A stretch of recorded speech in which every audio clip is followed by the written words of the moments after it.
Well, good morning, everyone. This is Bob Juris. Can you hear me all right?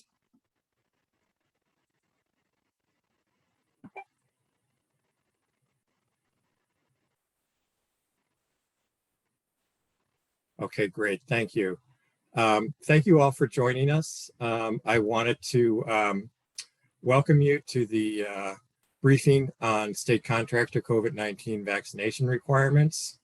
With me today is Sherry Maxwell, the Chief Procurement Officer, and also Nate Weatherford, the Central Contracts Manager.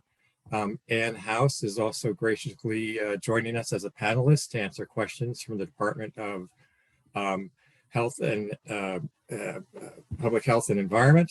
And then also we have Adrian Schulte, our communications director from DPA. And thank you for all that he's done to put this presentation together for us. So I'd like to ask that you hold your questions until the end. Our agenda, you can see they're going to go over the background, vaccination requirements, endorsements, questions, and if they say we could hold your questions to the end. And also, if you could put your questions in a chat, we will then have Nate reviewing those questions, and we'll be doing our best to answer those questions during this briefing. All right, next one. So on the background, you can see there that Governor Polis announced on July 30th that starting in September 30th, the state will require all employees from the state's governor's purview to attest COVID-19 vaccination status and provide a copy of their vaccine record, or they could submit to twice weekly serial testing. There have been the 6th and the 7th amended public health orders. The 6th was released on August 31st, and that included vaccination requirements for state contractors and state contractor workers who physically enter a state facility. And then we just had an update to that order, the 7th amended order released September 30th that revised parts of the 6th public health order. Next. So there's a couple of definitions here that I won't read the complete definition, but they're important that when we go through the briefing that you understand how a state contractor is defined and how a state contractor worker is defined. And you can see that here we're talking about the contractors, either they could provide services or deliver goods to a state facility, to a client, resident, patient, or youth residing in a state facility, or they could just be providing services, which not to those client, resident, patient, or youth. And then the worker is someone who is working for that state contractor or subcontractor and perform the work under a state contract. Next. State facility. We've had quite a few questions on state facility. You can see the definition here, and I will read this one. Means a building, utility, school, or other property owned, leased, or used by the state for state services, excluding highways or publicly assisted housing projects. And then the last one there, the definitions is fully vaccinated, meaning 2 weeks for the 2-dose vaccine, or for the single dose would be single dose and then 2 weeks after that. So those are the definitions for state facility and fully vaccinated. So with that, I'm going to turn it over to Sherry Maxwell, and she will be talking with you about the vaccination requirements. Hello, everyone. I'm Sherry Maxwell, the state's Chief Procurement Officer and the Director of the State Purchasing and Contracts Office, or SPCO. Let's talk about contractor vaccination requirements. So the public health order implements vaccination requirements for all state contractors who physically enter a state facility. The public health order gives deadlines for when the vaccines must be administered and also for when state contractors must submit certification to the state. All state contractors and state contractor workers including individuals who have been infected with and recovered from COVID-19, shall have received their first dose in a 2-dose series no later than September 30th and be fully vaccinated by October 31st. State contractors shall submit a certification that all of the contractor's employees who require access to state facilities in connection with the performance of the state contractor's obligations under a contract or as a goods and services provider to an individual in a state facility are fully vaccinated. On or before November 10th, state contractors shall submit the certification to the state agency that issued the contractor's contractor purchase order. Next slide, please. There are several options for what may be used as proof of vaccination.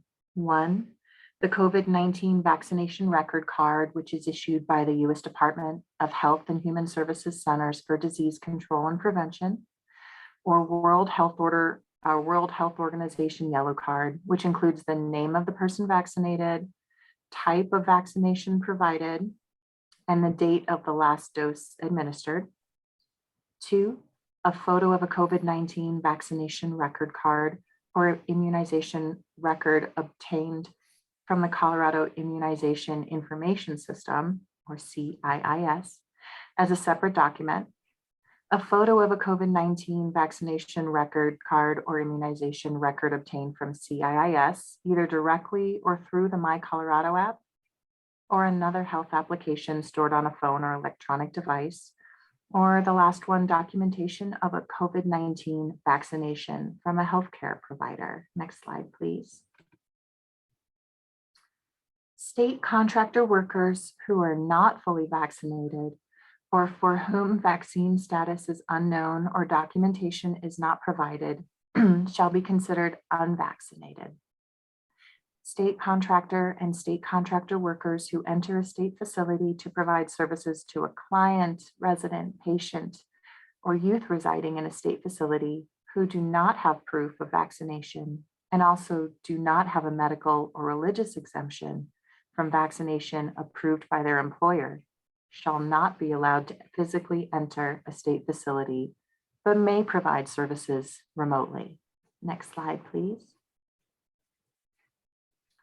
State contractors and state contractor workers who enter a state facility to provide services to a client, resident, patient residing in a state facility who have a medical or religious exemption from vaccination approved by their employer, and all other state contractors and state contractor workers who enter a state facility without proof of vaccination, including those who have a medical or religious exemption from vaccination approved by their employer who enter a state facility, must participate in twice weekly COVID-19 testing, and if they test positive, shall not enter a state facility and shall comply with isolation guidance. Next slide, please. Okay, certification. State contractors shall certify that each of the identified state contractor workers who are not fully vaccinated are participating in twice weekly COVID-19 testing. State contractor workers shall provide documentation of testing if required while in a state facility. Next slide, please. State contractors and state contractor workers shall comply with all face covering requirements in place at the state facility and may be required to immediately provide vaccination documentation at any time while at a state facility. Next slide, please, and I'll kick it back to Bob Jaros. Bob? Thank you, Sherry. And if you step back and look at the Public Health Order 7th, there's 4 scenarios that we identified, and I'll go through those scenarios, and then we have a summary slide at the very end here. So the first of the 4 scenarios is if a state contractor enters a state facility to provide services to a client, resident, patient, or youth, and there's no proof of vaccination and no medical or religious exemption. In that case, the contractor or state contractor shall not be allowed to enter a state facility. Again, it's the services to the client, resident, patient, or youth, and no proof of vaccine and no medical religious exemption, not allowed into the state facility. Next, the second scenario is where we have a state contractor entering a state facility to provide services to a client, resident, patient, or youth, and no proof of vaccination. But in this case, unlike scenario one, they do have a medical or religious exemption.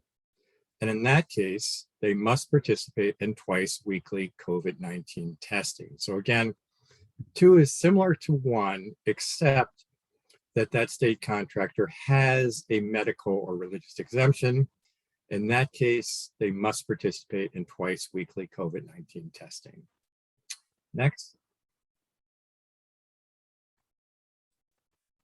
So the third scenario is they enter a state facility to provide services. So note the differences between the third scenario and the first two. And in the first two, the contractor was there providing services to a client, resident, patient, or youth. In the third scenario, they're not. They're just entering a state facility. And here, there is no proof of vaccination. And in this case, they may or may not have a medical or religious exemption. And in this situation, they must participate in twice weekly COVID-19 testing. That's scenario three. And then finally is our situation where the state contractors enters a state facility, providing services to client, resident, youth, and they have proof of vaccination, and then they shall be allowed to enter. So this is the one where they are fully vaccinated and they can enter into that state facility. So finally, we have a chart that summarizes these scenarios in one slide here. So we have the four scenarios in the first column. Then we have the distinction between either it's a state facility to provide services to a client, resident, patient, or youth. And then the final column is all other entry to state facilities. So if you're not vaccinated, no medical or religious exemption, if you try to go to, or a state contractor shall not be allowed to enter that state facility providing services to a client, resident, patient, or youth. But other state facilities in that situation, they could, as long as they participate in twice weekly COVID-19 testing. The next one is that they're not vaccinated, medical or religious exemption for that state facility to services to a client, resident, patient, or youth. They can participate in twice weekly testing, and that's the same if they enter a state facility which does not have the client, resident, patient, or youth. And then the third scenario is they're not vaccinated, may or may not have religious or medical or religious exemptions for that state facility. Again, providing services to a client, resident, patient, or youth, they're not allowed in. And then for others, they could, as long as they participate in twice weekly testing. And then finally, final scenarios where they are vaccinated and they can be allowed to enter into either the facility providing services to a client, resident, patient, or youth, or any other state facility. So that's a handy summary of the different scenarios that we identified in the public health order, the seventh public health order.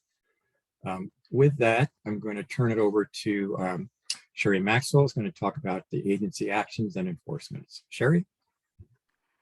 Thanks, Bob. Procurement staff play a pivotal role in ensuring compliance with this public health order. Agencies and institutions of higher education need to take the following actions. Determine which contracts and purchase orders the public health order applies to for your organization. Do this even if the contractor does business with other state agencies. 2, send notification and the certification forms to the applicable contractors.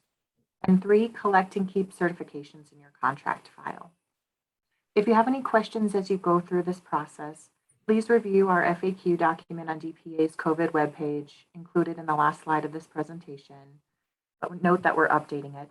And if you still have questions, email Nate Weatherford, whose contact information is included in this presentation. Next slide, please. Enforcement. Failure to comply with this public health order could result in suspension, modification, or termination of a contract or penalties. Next slide, please, and I'll kick it to Bob Jaros and Nate Weatherford for the Q&A portion of our town hall meeting. Thanks, guys. Thank you, Sherry. Nate, do you want to read us the questions that we're receiving? Thank you, Bob. Our first question is, will this slide PowerPoint presentation be available? Yes, certainly. We will put it up on the COVID-19 website. I'll PDF this and I will send it out to everybody who was invited to this meeting as well, along with the recording. Next question. Are contractors responsible for paying for these tests, and will they be able to bill the expense back to the agency? Contractors would be responsible for the test, and this is a public health order, and I would say that they would not be able to bill back to the state. I will take that up with the procurement officials, but that would be my position, that because this is a public health order, they would need to comply with that public health order and not add to the cost of the contract. Next question. How will a contractor notify the agency of religious or medical exemptions? So that will be, and this is when Sherry mentioned that procurement officials play a pivotal role. This is one of the roles that they'll play. The contractor would notify the procurement official and provide them with that religious exemption or medical or religious exemption. And then, as noted on the slide, for those contract workers, the state contractor would need to keep track of who they are, and those workers would be able to provide services. Again, they would have to participate in testing, COVID-19 testing. And related to that, Bob, how does an individual prove a medical or religious exemption?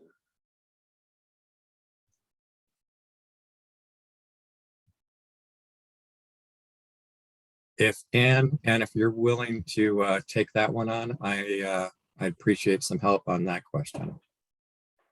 Good morning. Thanks, Bob. So the public health order requires that the individual employees submit their medical or religious exemption requests directly to their employer.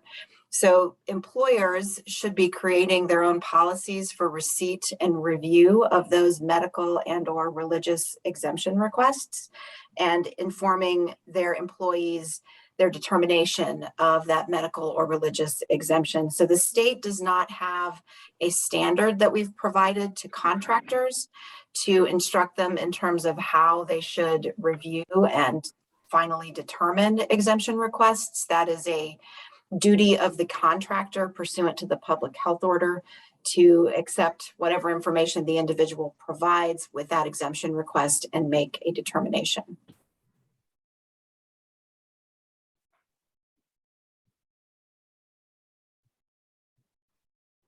Thank you, Ann. Is there a way that individuals can show proof of medical or religious exemptions to state employees when they're on a state facility? So I'm going to go back to Bob's prior answer, which the question I think was, similar question, how does anyone prove that they have a religious or medical exemption? So the public health order, again, requires the contractor to make that determination upon request. I think it's less about proving the medical or religious exemption to the agency, because the employer is to have documented all individuals who work for them.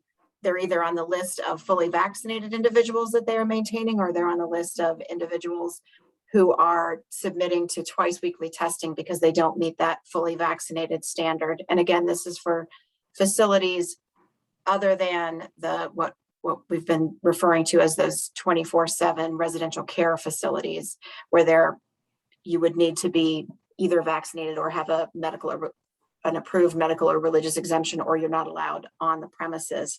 So the employer maintains those two lists, the fully vaccinated list, the submitting to testing list. The employer has to monitor and manage that those employees are appropriately submitting to testing twice a week. I don't see a reason for an employee of one of those organizations to essentially prove to a state agency that they have an exemption. There may be a requirement to demonstrate that they have submitted to testing, again, in accordance with that employer's oversight. Thank you, Ann. Next question. Does this health order apply to tenants who lease office space in state facilities?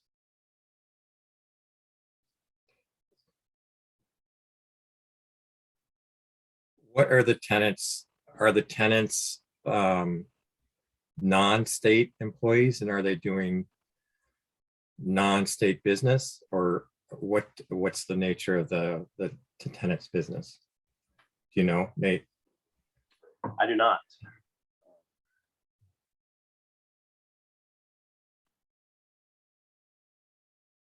Because this is entering a state facility, doing state business.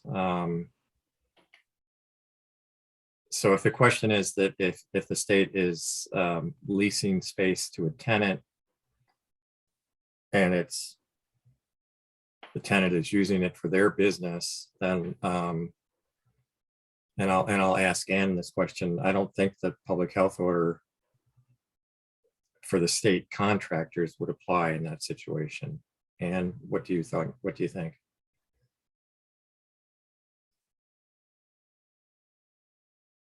Yeah, I'm going back. I'm taking a second look at the language of the order to make sure they wouldn't be covered. Hang on just one second. So all contractors and contract workers shall have received their doses. Hang on. Who enter a state facility to provide services, who enter a state facility to provide, it's all linked to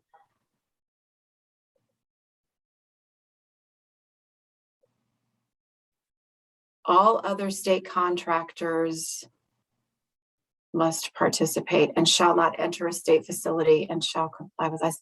You know, Bob, I do think it's an open question under the public health order. I think the premise was designed for anyone entering into a state facility. And I agree, there can be multiple uses of space within the state facility that is not for a state purpose, but it is still a state facility. So I would lean towards the tenants who might be performing duties unrelated to state work, because they have that contract, that lease with the state, and they're entering a state facility. I would lean towards the vaccination requirement would apply. Okay, and thank you very much. We'll clarify that in Q&As that we put on the website, but very well argued on the spot, and I agree with you. Thank you, Ann. Next question. For vendors on state price agreements, will the state purchasing and contracts office take care of notification, documentation, collection? Sherry, you want to take that one? Sure thing. So we are issuing a courtesy notice, but we don't know who's on site for your organization. So you also need to contact any contractor, including price agreement vendors, if they are on site and if they fall under the requirements of this order, and then collect the notices. Thank you. Next question. What happens if encounters become contentious?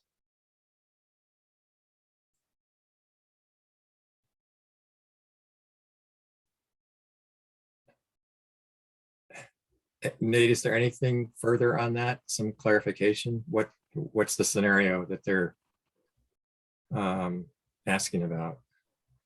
There's not, but I assume it would be if contractors are contentious in submitting their certification, or state contractor workers are contentious in providing proof while on site?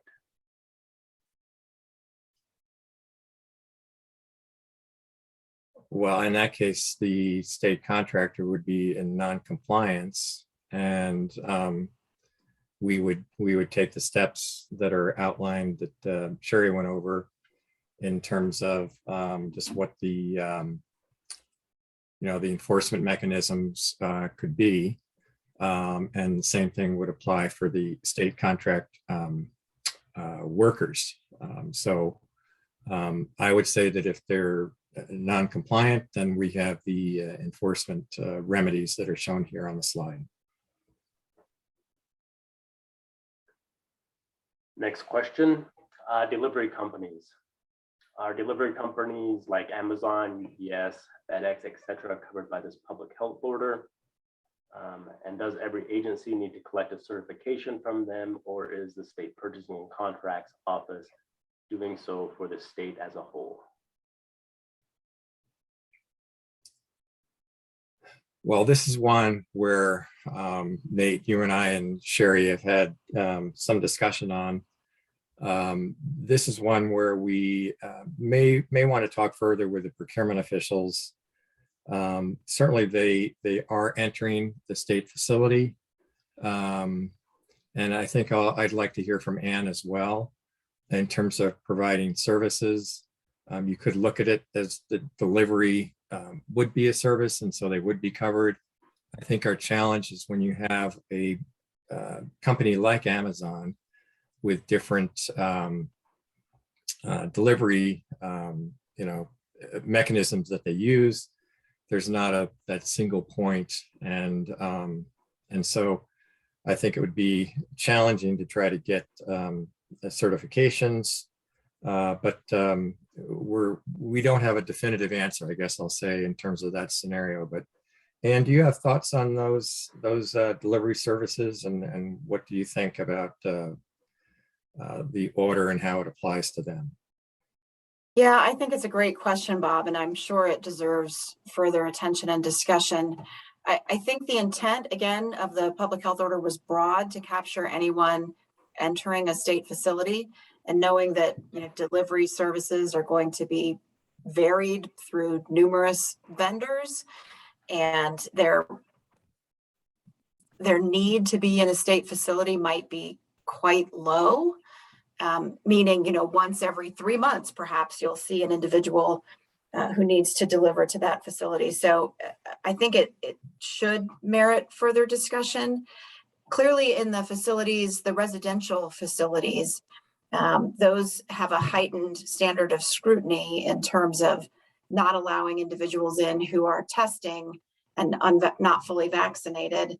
I think it would be a larger concern in those facilities as opposed to all other state facilities. We're trying to prevent engagement and potential exposure of individuals who are residents in those facilities. But again, the intent is very broadly written in this order so that anyone who is entering these state facilities is supposed to be in compliance. So I wish I had a better answer, and I'd be happy to participate in further discussions on this. Great, thank you, Ann. Next question is regarding state facilities and that definition. Is a state facility defined as a state-owned building or state-owned property? For example, if a contractor comes into a state wildlife area in a remote area and does not come in contact with the public or state employees and does not enter a building, does this public health order apply? I think I'll ask Ann for her answer on this one. Ann? I don't think the order applies, in particular because of the fact pattern that you noted. The individual is not going indoors. So the intent here with these state facilities is for individuals, by and large, who are entering into an enclosed structure, a state building, to provide or receive services, or goods. Those individuals are supposed to comply with the public health order. There's a related question, which may also come up today, pertaining to the construction of new state facilities. In other words, the facility is not yet complete, construction is ongoing. And when we have received that question previously, we have responded that while in construction, those facilities do not meet the requirement of a state facility that is subject to the public health order. When the facility is up and running, absolutely, but in the construction phase, it doesn't. So I think it's a similar scenario that you're describing. Thanks, Ann. A similar related question, if a contractor comes onto state property once a year, for example, for a kickoff meeting, would they need to test twice weekly that week or throughout the entire term of the contract? Ann, I'll ask you again on this one. What are your thoughts? I think I'm back in law school. That's a great question. I think it has to be more than,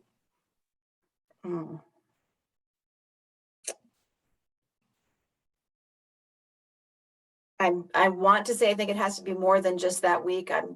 I'm struggling to articulate why I think that's important. I think the individual needs to demonstrate not just the day of, but that within a time frame bounded by that meeting, that they are free of COVID. So I do think that's a good question for a follow-up FAQ, and we'll need to think about how to respond appropriately.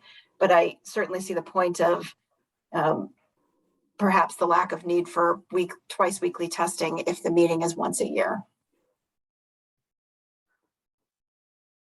Okay, thanks, Ann.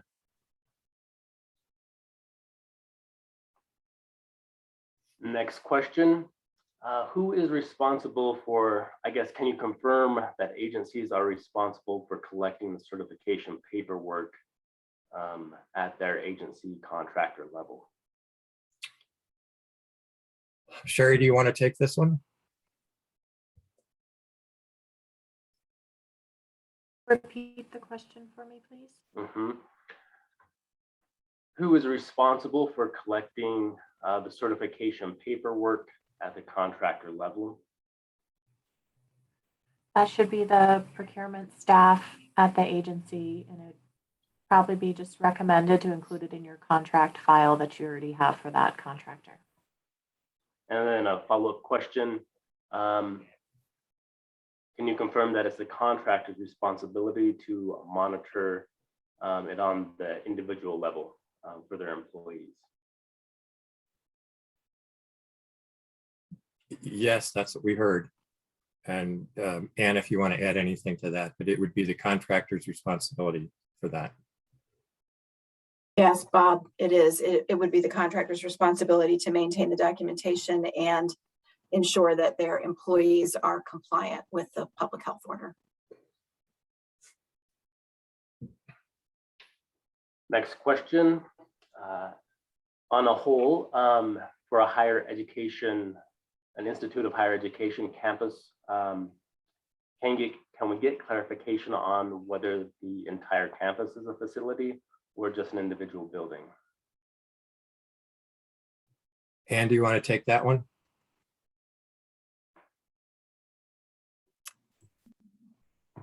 I'm thinking about that. Clearly, all of the buildings are part of the facility, and I think this is just trying to tease apart the distinctions between indoor, outdoor, with the campus property obviously having a larger footprint than just the buildings that it contains. The intent of the public health order, I'm going to keep saying this, I apologize for being the broken record, but the intent of the public health order was to address individuals who are entering into a state facility. And entering into, I understand it clearly can mean crossing onto a property line. I think we were trying to say entering into a state facility, an indoor facility. So the buildings are clearly covered. I think it's fuzzier whether or not the vaccination requirement would apply if the only access to a state facility is the outdoor portions of a campus.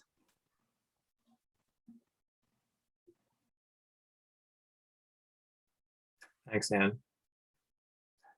Next question. Is there a distinction between voluntary meetings and those that are required by contract, by the contract? So for example, what about contractors who voluntarily want to have routine meetings or ad hoc meetings at the department's office rather than have a virtual meeting? And the second part of that, what if a department is requiring the contractor to have a face-to-face meeting at our offices? Well, I think as we've heard, Nate, if you have a state contractor coming into a state facility, whether or not it's required by the state or whether it's the state contractor wants to come into the state facility, as soon as they enter into a state facility, then the public health order would apply.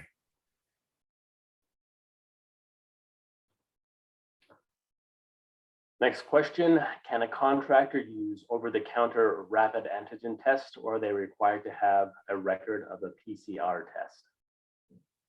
Ann, do you want to take that one, please? So the public health order doesn't specify the type of testing. It specifies the testing period.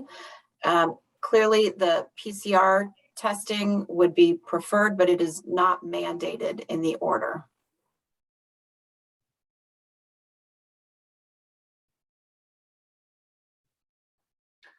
Thank you. Next question, how diligent must agencies be in reaching our contractors or suppliers? For example, if they get email bounce backs. Sherry, you want to take that one? Sorry, I struggled to hear that one again. Can you say that again, Nate? How diligent must agencies be in reaching out to suppliers? For example, if they get email bounce backs or non-responses. Well, I think you should certainly make efforts to try again, and there should always the agency should always have contact information for their contractors. So that's absolutely worth trying multiple times. And if you have a contract, your contract manager may be able to help you get the right contact if for some reason there has been turnover. And Nate, I would add, thank you, Sherry. And Nate, I would add that to ensure compliance, the state needs to get those certifications back from state contractors who are entering state facilities. And so if we don't receive the certifications back from the state contractors, I think that's evidence of non-compliance. And I think then we need to contact the contractor and say, we haven't gotten your certification back. What's going on, and try to ask questions in terms of whether they didn't get it or they don't understand it, and help them through it. Because otherwise, if they're refusing, then I think we get into an enforcement situation.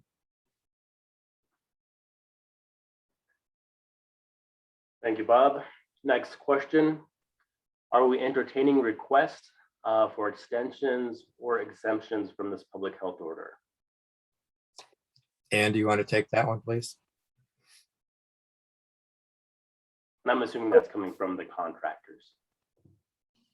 Thank you. No, the order defines, and thanks for all the questions today, because I think we'll better define. The order defines the applicable requirements for state contractor and state contractor workers to be vaccinated. It does allow for religious and medical exemptions. Those are the only exemptions that are discussed in the order. There is no overall arching waiver process to the order itself. So no, that we would not be entertaining any kind of waiver or broader exemption request.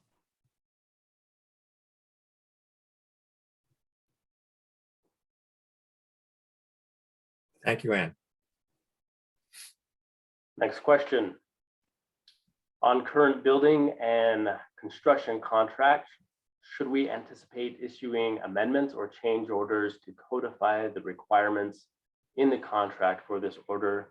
Or do you feel that the letter and the template responses are adequate? So here again, Nate, Sherry and I have discussed this, and we believe that the public health order provides what we need, as well as the notification and certifications. We have drafted language with the AG in terms of what we need longer term to put into our contracts. And we'll be providing that draft language to you shortly. But the intent is not to change, not to add or amend our existing contracts. We would do that prospectively and most likely in the next fiscal year. So for right now, we're going to rely on the public health order and the certifications, and no need to amend your existing contracts. Thank you, Bob. Next question. Shared janitorial services under privity with landlord in the leased office space by the state. So do janitors have to certify? Well, they're in a state facility. I would think they would. And if you have a different or anything to add, appreciate it. I agree, Bob. They would need to comply. Thank you. Next question. How does this impact higher education where we have students and schools? So how does this public health order impact students? I wouldn't consider students a state contractor. So Nate, anything further on that question? Is it just asking about students? Just asking about students, yes. I would say they're not state contractors. Ann, do you have anything to add there? Nope, I agree with you, Bob. Next question. Are board members considered contractors? So if a state agency is having a board meetings on site, do all board members have to comply with this order?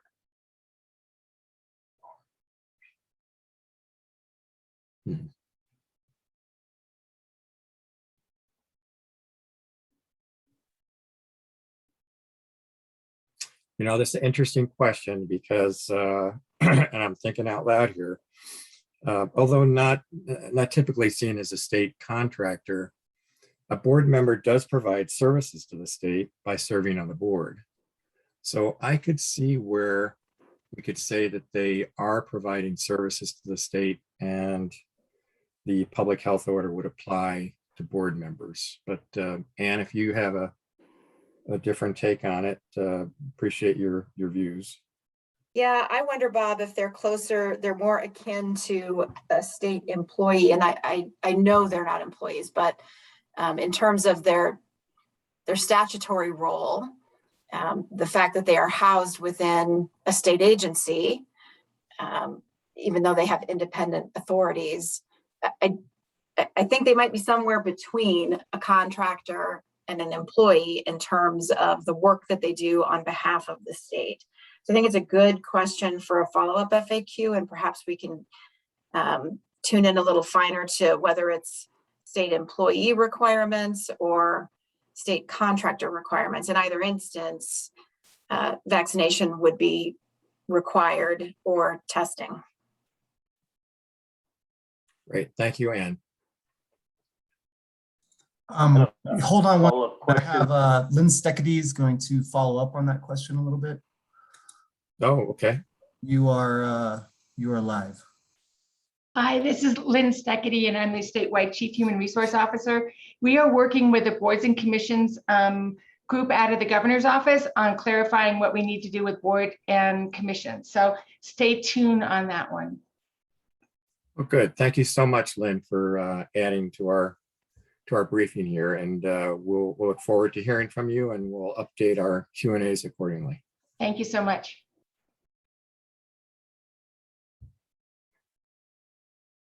Continuing on with that same thing, how does this public health order affect volunteers, the public, and third parties who are not necessarily contractors, but still showing up to state facilities and not being paid? And these would be entering a state facility? Correct. Whether it be for public hearings, for meetings, license renewals. Mm-hmm. And what are your thoughts on this? Yeah, I'm wondering, and maybe there's some scenarios folks could describe it. I'm wondering how much of an issue that is right now. So I know, for example, in my agency, we're not hosting public meetings where individuals could come in and participate in person. We are doing still almost everything completely remotely. And I suspect in a lot of state facilities that remains the case. In terms of a volunteer in particular coming in to do business for the state, to volunteer at a state facility to do business for the state, we would probably, if it were my agency coordinating that effort, we would probably require that they also submit to the vaccination and testing requirements. Example given in the question is for state museums, where they are not requiring the public to show proof of vaccination. Well, for visitors to a state facility, again, this public health order is targeted at contractors. It is not targeted at visitors, either for public or private property. As I'm sure we all remember, we did have public health orders months ago that didn't get to any vaccination requirements, but limited access to various properties. We don't have those public health orders in effect any longer. And so a visitor to a state facility would not be included in this public health order that regulates contractors. Thank you, Ann. Next question. The Governor's Office of Information Technology contracts on behalf of agencies and may not have information about contract workers that are working on site at agencies. Is the agency responsible for getting the certification, or is that the responsibility of OIT as the party named on the contract? I would think it would be OIT, and Sherry, I'll ask you as well. Again, it's the state contractor's responsibility, not the state agency. In that case, what we're doing is sending the notification and getting back the certification. But in terms of compliance, that's on the state contractors. But Sherry, what are your thoughts, OIT and state agencies, in terms of those interagency agreements that we have? Who would be the most logical one to collect and to distribute the notices and certifications and collect them back? That's a really good question. Maybe we want to talk about that a little more. It's tough for the agencies that don't know who's on site, right? So maybe that's one that we have a further follow-up on, Nate. All right, next question. Will OSC approve rollovers, roll forwards at the end of the fiscal year if a state contractor does not complete work due to the order requirements? For example, lack of workforce being available to be certified, etc. Okay, well, the rule on roll forwards is we have a category called extenuating circumstances, and the agency would need to explain those extenuating circumstances. Again, this order went into effect October 1st, and those contracts, if they're fiscal year contracts, would be all the way until June 30th, 2022. So they would have to explain in that time period from 10/1 to 30, 22, why the work was not completed and why that justifies a roll forward for extenuating circumstances. Thank you, Bob. Next question. Does this public health order apply to C-card purchases and purchase orders in addition to contracts? Sherry, do you want to take that one? We've discussed this a few times, and where we are right now is, yes, it does apply to purchase orders. Purchase orders are considered contracts. And as far as the smaller purchases, we are, I think, going to discuss that a bit more with the procurement community. Isn't that what we decided, Bob? Yeah, the discretionary purchases, the under 5,000. I'd like to hear from procurement officials, and particularly the nature of the services being performed, and seeing if we could allow some judgment there. But again, the public health order, as Ann has mentioned, is quite broad. And if the contractors or state contractors are entering a state facility, it would apply. So, but we'll have further follow-up discussions with the procurement officials on this one. Ann, do you want to add anything on that in terms of if there's really small purchases and the applicability of the public health order? Yeah, thanks, Bob. I would just note the definition of a contract in the public health order. So we did write it broadly to include contracts, grant agreements, purchase orders, and then the catch-all or other encumbrance document. So it is written fairly broadly and doesn't necessarily equate to the size of the project in terms of a small purchase versus a larger contract. Right. Good point, Ann. Thank you.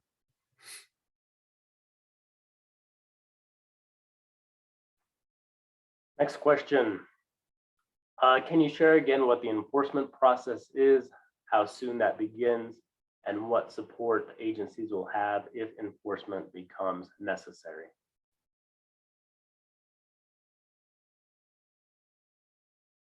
Well, I think it would be similar to when you have a contractor who's not performing. We would go through the steps in terms of, as I mentioned before, allowing some period for the contractor to get into compliance. I mean, they should be in compliance now. That's the public health order. But if there's some reason, but if not, then we have contract remedies, and we would be pursuing those contract remedies. And then, of course, there's also penalties in the public health order. So I think we could. We don't have our AG on the line with us, but I think that's the path that we would follow. And we'll have further clarification for that when we do have that discussion with our AG. Next question, does this public health order apply to police, fire, EMT services? And do you want to take that one? So this would mean if you have a incident or a fire that they enter into a state facility, is that right? Correct. Okay, Ann? Yeah, I don't see this order applying. So again, these are for contractors, and those would be emergency response services, and those can't be preconditioned. I just don't see any way to implement in the case of an emergency response activity. Thanks, Ann.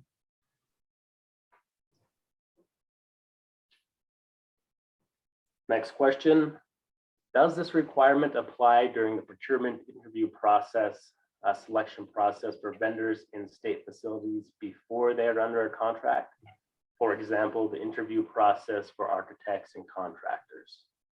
And if so, how would we enforce this without a contract in place? Well, I would say yes, it does. The public health order doesn't make a distinction whether you're, in discussions. It just says that they are, if they're entering a state facility,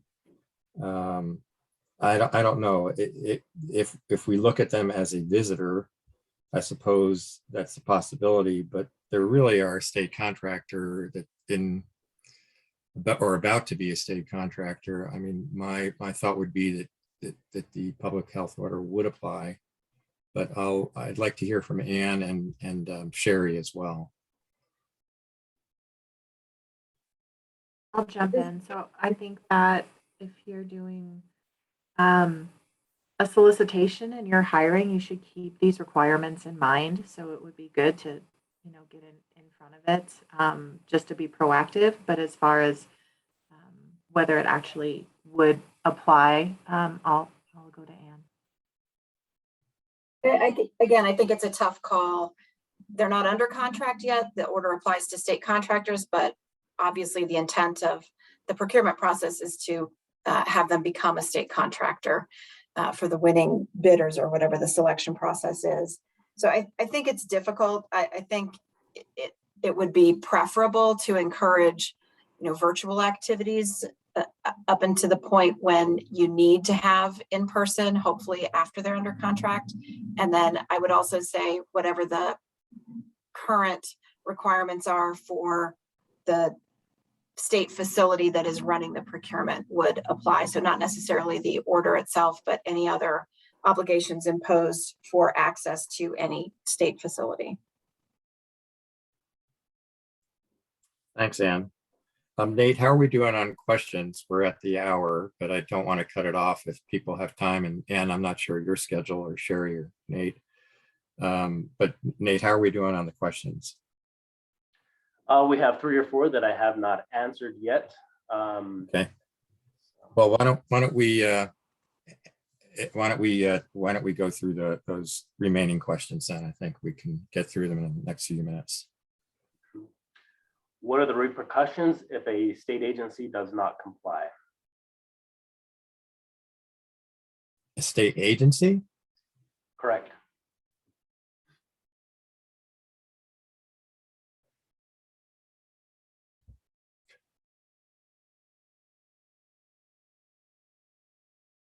Well, I think they're in violation of the public health order, and I think that's a discussion that both DPA and the public health and environment departments would have with that agency. Ann, do you want to add anything? Sorry, I actually missed that question. Could you repeat it? Yeah, it's if an agency does not comply, right, Nate? That's correct. So agency non-compliance. Yeah, I'm struggling for when or how that would occur. So I'm just, again, thinking out loud here. If an agency is not enforcing the public health order, meaning not requiring their contractors to comply, I frankly think that's a matter within the executive branch to be resolved. The agencies are bound by these orders, as are the contractors, to make sure that contractors are in compliance. And so we would need to make sure the agency understood the requirements of the order and understood and had access to the tools for implementation and ultimately, if necessary, for enforcement. Thanks, Ann.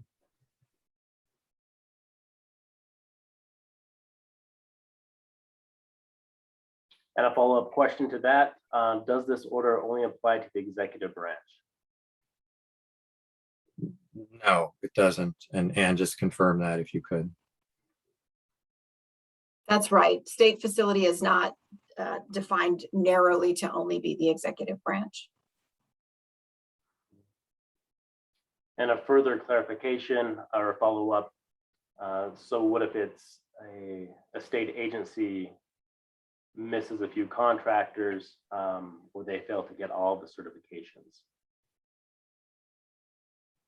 So less about non-compliance and more about errors in compliance.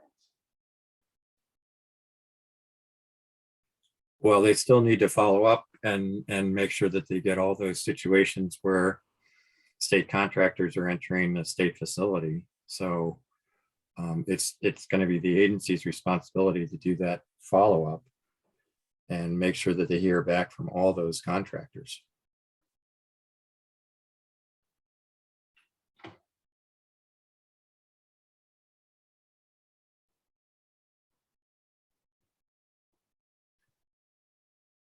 All right, Bob, that was the last of the questions. I'm sure there's a few questions I missed and several more that I combined together. Well, Nate, go ahead. I'm sorry. But I am at the bottom of the list. Okay, super. Well, I want to thank everyone for participating on the call this morning.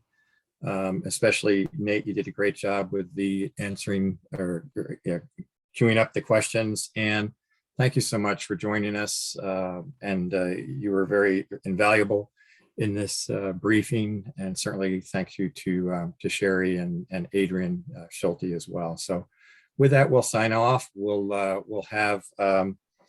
be following up on some of the Q&As that you asked that we're going to do the further follow-up, and then we will be getting those out on our website. And Adrian mentioned he's going to be sending this presentation out to all the attendees. So again, thank you so much.